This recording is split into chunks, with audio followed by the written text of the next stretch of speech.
Happy Record Store Day 2024, everyone. I hope you got all the records that you were looking for today. If there's one in particular that you did grab, I think you're going to be very, very impressed. Let's get into it. So when the Record Store Day list was released for this year, there's a ton of titles that are really, really interesting. And 5 years ago, I think I would have spent like $400 or $500 on records.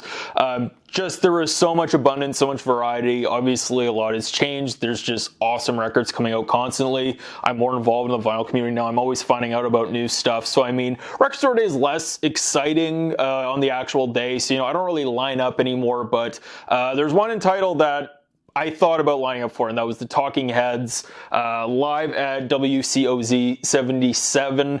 It was last night. I thought about, okay, should I get up early, try to get there for 9 a.m. when the store opens? But I saw that there was like, I don't know, I saw one list that there's 8,000 copies. I saw another list that said there's 13,500, which, I mean, it's probably going to be a popular title, but I figured that there'd be a lot. The main biggest store in my city, they usually get everything and they get a ton of copies. I generally roll into there around like 11:30 noon.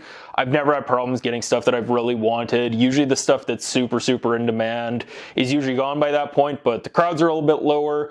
They usually put out used new arrivals throughout the day, and they're usually amazing. That's usually more of the thing that I think that's exciting. Also just good vibes. Everyone there is excited. They're celebrating records. It's the hobby that, you know, we all love. So I mean, might as well go out on the day that celebrates it. But yeah, I got there around noon and went through the entire store. They have all their Record Store Day stuff kind of plastered around the walls, and did not see the Talking Heads record. Saw a few other records that are kind of interesting, but everything was like $55. I mean, I know that obviously Record Store Day stuff's always 10-15% higher, but I don't know, it was just everything seemed a bit more expensive this year. Also, another thing that was funny was that I thought it would be way more like younger, like Gen Z, especially like women with like, I don't know, like the Olivia Rodrigo and like the Noah Kahan like releases. But the store posted on their Instagram like a picture of like their store full like right at 9 a.m. when it opened, and it was still all like 50-year-old dudes.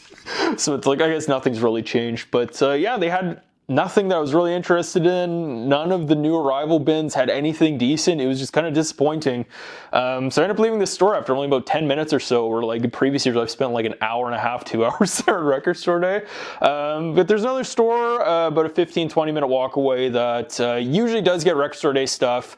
Usually a little bit more expensive, not as good a selection, but they usually do a pretty good curated selection. So I popped over there, and as soon as I got it, I saw that they had like a whole stack of the Talking Heads records, so of course I grabbed them. Also, a lot of the records were cheaper than the other place, so there's a few titles on my list that I might end up going back for in a few days or a week or so if they're still kicking around. But I did get it. I got the Talking Heads live at WCOZ 77. This was the record that I was looking forward to the most. If you follow my channel, you know I talk about the Talking Heads way too much. I've never done a proper like best of Talking Heads, worst to best, or like best David Byrne albums, but I would say Talking Heads 77 is probably my favorite Talking Heads album. It's at least my most listened to. I just think that the tracks are just so good. It's just such interesting, exciting, like post-punk music, and this record sounds incredible as well. But yeah, this record is mostly tracks from Talking Heads 77. There's also a few tracks from this one, more songs about buildings and food.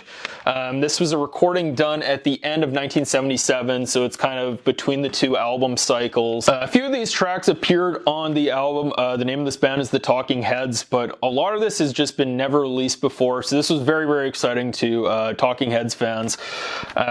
My biggest question was like, was this going to be a good release? Was this going to sound really good? I know that it was being done by Rhino, who generally do pretty good stuff. They usually get the best sources, best mastering engineers, that kind of thing. So I was looking forward to it, and from some of the Record Store Day previews, I'd heard that this was really good. So I thought, okay, I definitely need to go pick it up.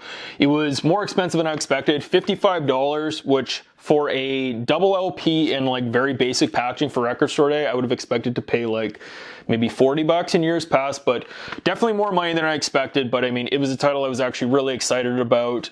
Generally, when I spend more than $50 on records, they do not live up to the hype or my expectations, but I was hoping that things would be a little bit better this time.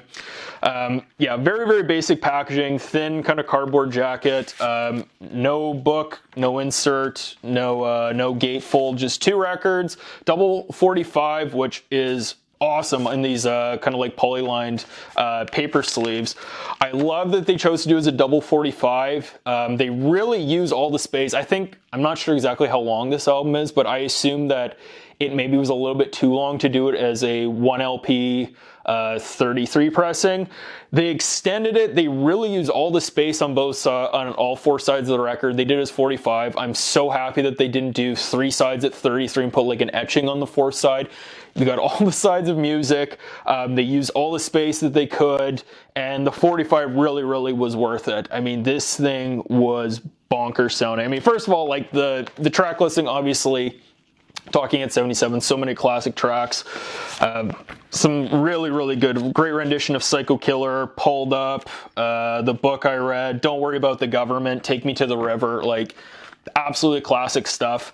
As far as pressing goes, I saw some people online were complaining that this was like an issue. They've had some issues with their copies are pretty noisy. Some people said that these were done at GZ because a lot of them said made in the Czech Republic on them. But the one I got, I live in Canada, they say made in USA on the label. So I'm not sure if they sent the plates to multiple pressing plants around the world. I don't know where these were pressed in the USA, but they're a little warped, quite warped actually, but nothing that impacts playing. My copies are quiet. Overall, these sound absolutely incredible. I mean, the music alone was worthwhile, but this is just one of those releases that was so worthwhile to get it on vinyl. The soundstage is unbelievable on this thing. I love that you can clearly hear the difference between the 2 guitar players. You can pick out everything, the instrument separation. I love the way the drums sound. They're just very, very clear, very, very punchy. I like that each one of the crash cymbals is in each of the channels, so it's like you're being surrounded by the band. Holy crap though, it's just like the music just explodes out of the speakers. It is just so damn good. This was only available for Record Store Day, so I mean, like, if you have any interest in this, I would say go hit up all your record stores, call them, see if they have a copy, because I think this one will go up quite a bit on the secondary market. Hopefully this will become available digitally or to stream on like Spotify, but for now, this is the only way you can get this. Wow, absolutely amazing. I am unbelievably impressed. I think that this is, to me, probably my favorite Record Store Day release I've bought in the last 5 years. There's been some really good releases. There's been some kind of sleeper hits. But for my money, though, I don't think I've been this impressed with a vinyl release, let alone a Record Store Day release, in a long time. So I can't recommend this one enough. Absolutely fantastic, absolutely amazing sounding. Highly, highly recommend it. So thank you so much for watching. Have a great Record Store Day. Take care.